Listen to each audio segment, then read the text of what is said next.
கர்த்தருக்கு ஸ்தோத்திரம். இந்த நாள் தேன் துளி நிகழ்ச்சியிலே உங்களை நான் மீண்டும் சந்திப்பதில் அதிக மகிழ்ச்சி அடைகிறேன். இந்த நாளில் கூட எரேமியா தீர்க்கதரிசி 29ஆம் அதிகாரம் 11வது வசனத்தில் ஒரு நல்ல ஒரு காரியத்தை தேவன் நினைக்கிற நினைவுகளை எழுதியிருக்கிறார். அந்த நினைவுகள் எப்படி இருக்குன்னா, நன்மைக்கான நினைவுகள், தீமைக்கல்ல.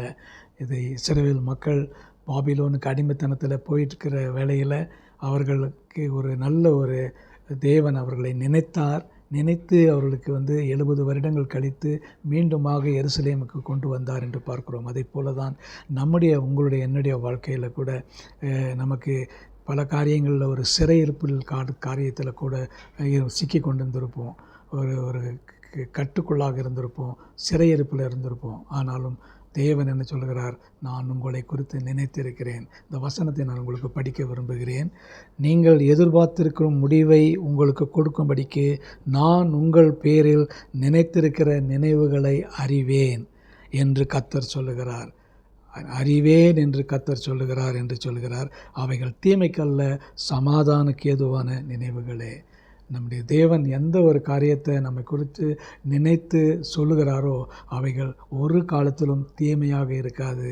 அவைகள் நன்மையினாலேயே முடியும்.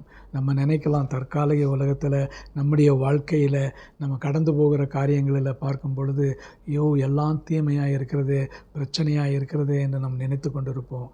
ஆனால் தேவன் மிக தெளிவாக சொல்லுகிறார், நான் உங்கள் மீது நினைத்திருக்கிற நினைவை நான் அறிவேன், நான் அதை அறிந்து வைத்திருக்கிறேன். அவைகள் தீமைக்கல்ல, நன்மையான காரியத்தை நான் உங்களுக்கு கொடுப்பேன் என்று சொல்லுகிறார்.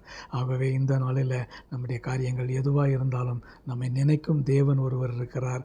நம்மை நினைத்து அது நல்ல ஒரு நினைவு கூர்ந்து நமக்கு உதவி செய்ய வல்லவராக இருக்கிறார். நல்ல ஒரு தீமை அல்ல, நன்மையான காரியத்தை அவர் நமக்கு கொடுக்க போகிறார்.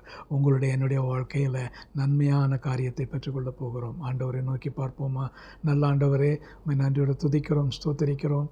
எங்களுடைய வாழ்க்கையை நீங்கள் குறித்து நினைத்திருக்கீங்களே, அதற்காக ஸ்தோத்திரம். ஆண்டவரே, எங்களையும் ஆண்டவரே நாங்கள் ஒரு பொருட்டாக நினைத்து எங்களையும் ஆசீர்வதித்து வைத்திருக்கீங்களே, அதற்காக ஸ்தோத்திரம். எங்களை குறித்த நினைவுகள் ஆண்டவரே சமாதானத்துக்கான காரியங்கள், தீமைக்கல்ல. அதை ஆண்டவரே நாங்கள் அறிந்து உணர்ந்து கொள்ள எங்களுக்கு உதவி செய்யுங்க. மீட்பர் இயேசுவின் நாமத்தில் ஜெபிக்கிறேன் நல்ல பிதாவே. ஆமேன், ஆமேன். கர்த்தர் உங்களை ஆசீர்வதிப்பாராக. இந்த நாள் உங்களுக்கு ஒரு ஆசீர்வாதமான ஒரு நாளாக அமையட்டும்.